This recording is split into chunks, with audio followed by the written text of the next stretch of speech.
सर्वधर्मस्वरूपिणे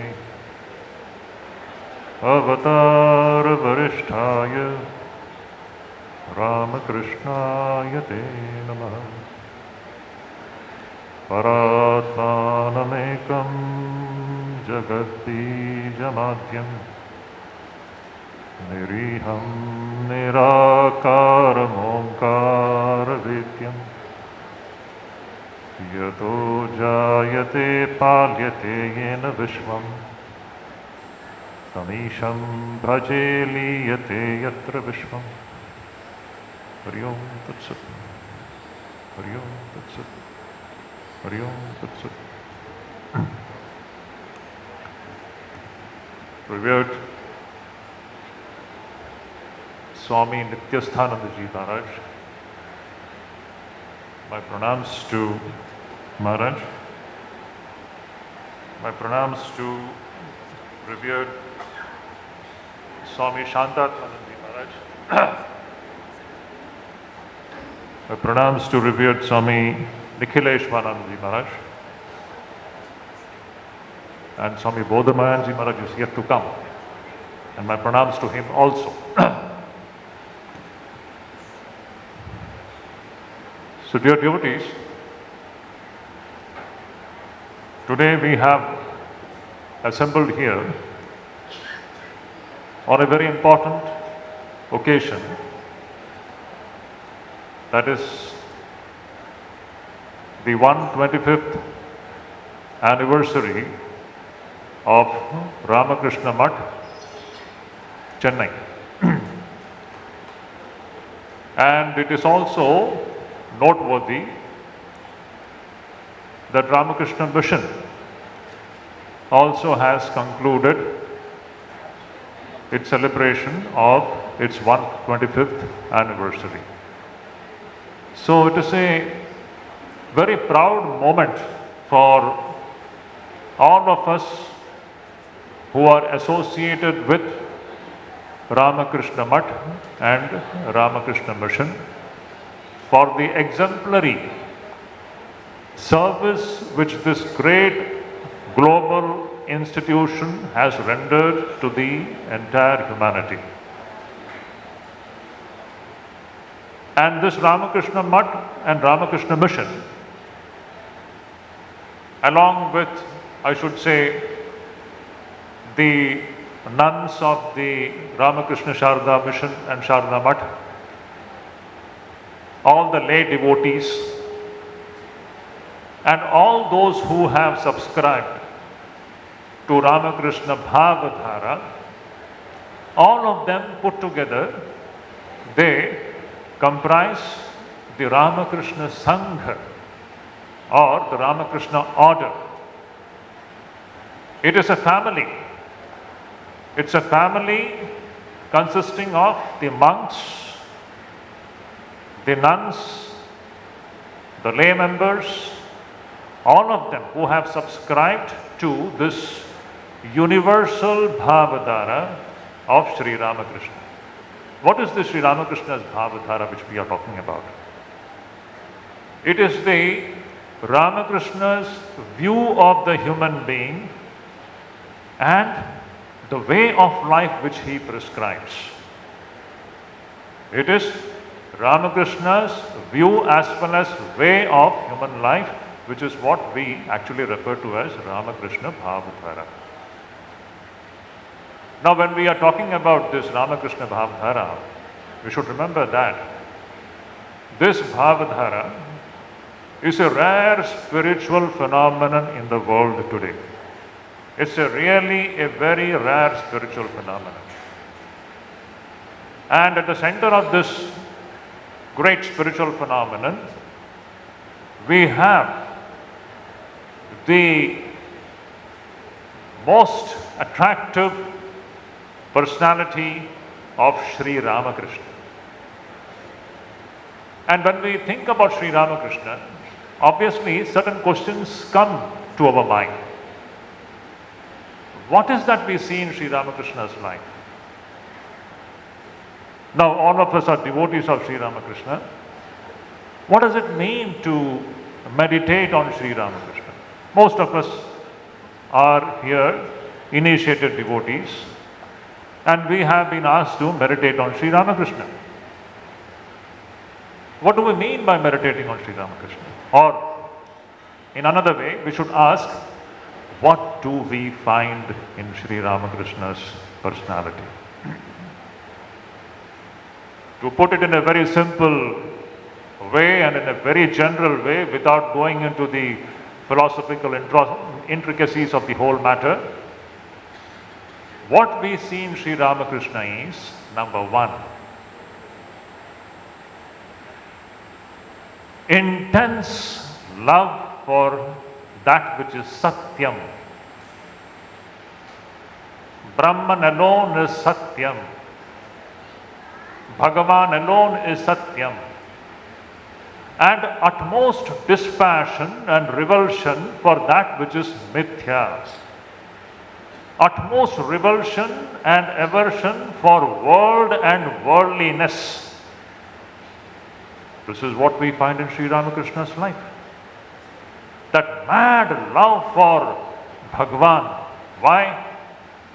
In the Gospel of Sri Ramakrishna, every other page we find this very utterance once, again and again being repeated. What is that? Bhagavani ek matra vastu, baki sab avastu. In Bengali it is like that. Bhagavan is the only substance. Everything that we see separated from Bhagavan is insubstantial. This is what Sri Ramakrishna wants to say. The eternal Vedantic principle which has been given ages ago, Brahman Satyam, Jagat Mithya, we find Sri Ramakrishna a living demonstration of that. That mad longing for Brahman and Brahman alone, Bhagavan and Bhagavan alone, and at the same time absolutely no attraction for world and worldliness. Number one. Second thing, what do we find? We find that Sri Ramakrishna keeps before us the wonderful ideal that seeing this very Bhagavan in human beings, we have to serve them. Worshipping Bhagavan in human beings, this is the another beautiful thing which we find demonstrated in Sri Ramakrishna's personality and life. Number three, what do we find in Sri Ramakrishna's personality? The third thing is that this very thing which we refer to as Bhagavan or Brahman, Sri Ramakrishna so shows to us that this reality can be approached in any number of ways. That is why we find in Sri Ramakrishna's life the beautiful, universal, scientific principles of Hindu, Vedic, Sanatana Dharma exemplified and demonstrated. Literally demonstrated burningly. Now what do we find in our Vedic Hindu Sanatana Dharma? It is a very important point. The Vedas tell us that what ultimately exists is only one reality. And that reality is called as Ekamevadvitiyam Brahma. Brahman alone exists and nothing else. Neha nanasti kinchana. There is absolutely no tinge of multiplicity here. Yatra hi dvaitam iva bhavati. As if there is duality. So the whole crux of the Vedic literature, if you just squeeze it, in that we find that there is only one reality. And this reality called Brahman, it is Saguna as well as Nirguna. It is with names and forms, and it is also without names and forms. Without names and forms, with names and forms, Nirguna, Saguna, one without a second, transcendent and immanent reality, that is what is referred to as Brahman. It is immanent. It is present in every pore of this creation. And that's why the Vedas teach us that everything is divine, every living being is divine, every man, every woman is divine, every single creature in this creation is divine. And therefore, when we serve somebody, it is actually speaking the worship of the divine. Now, these are the eternal principles which existed in the Vedas. The most glorious teaching of the Vedas, which Swami Vivekananda says, the greatest teaching that the Vedas have given to the entire human race, what is that teaching? It says, Ekam Sat, Vipra Bahudha Vadanti. Truth is one, sages call it variously. And it is this very great dictum, universal dictum, very interestingly, even today the world doesn't understand the simple truth which has been lived in this India and India alone. It's a most interesting fact. This Ekam Sat Vipra Bahuda Vadanti, truth is one, and sages call it variously, and that truth can be approached in so many ways. This is a simple truth which only the Hindu society, the Indian society has demonstrated, and it is even today happening. Whereas in the world, anywhere else, even today the world has to, even the acceptance is a distance probability, what to talk about understanding.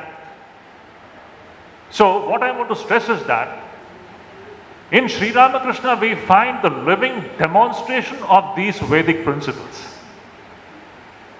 So, with the advent of Sri Ramakrishna, what has happened is this great revival of the Hindu Vaidika Sanatana Dharma has been initiated. It's a great movement. That's what I said. This Bhavadhara is a very rare spiritual phenomenon of the modern times. And in and through this, something global is being accomplished. Not local, not national, something universal and global is happening.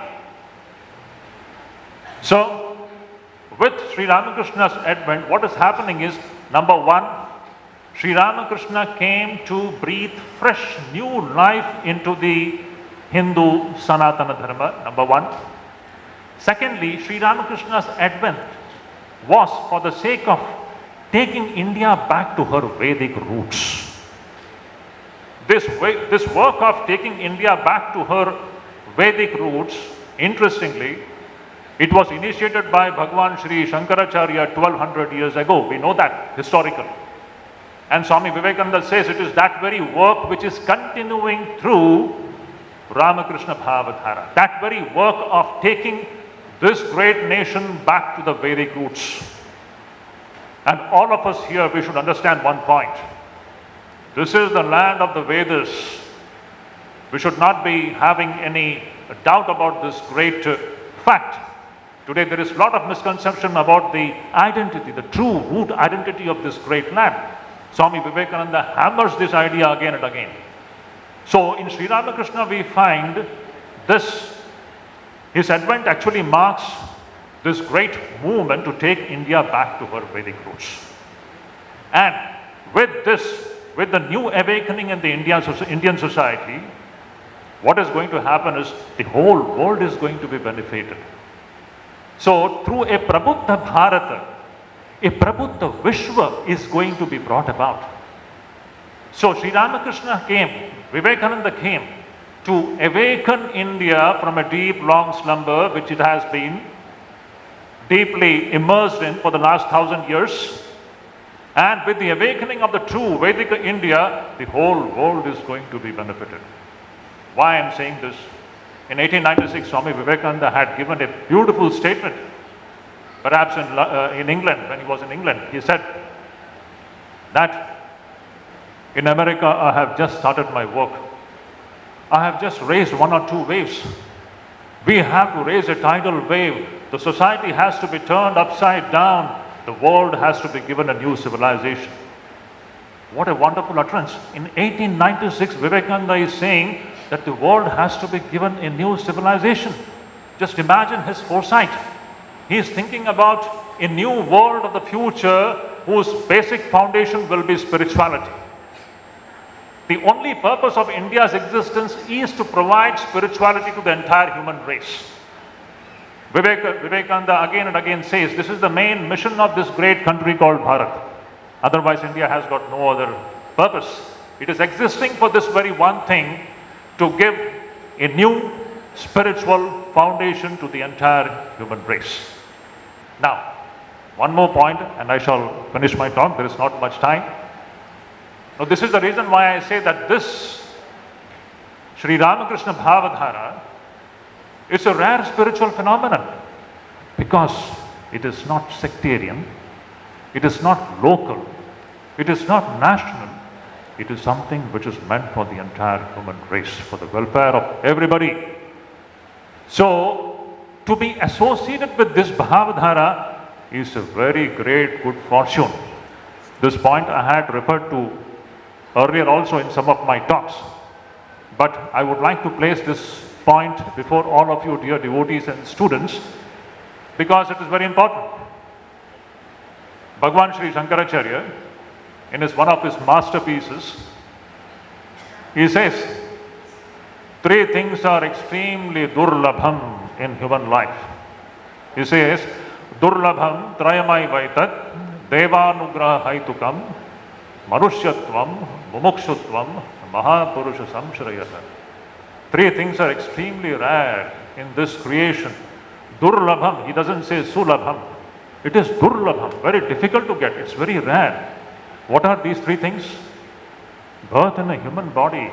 It is very rare. We don't understand the importance of being alive in a human body, number one.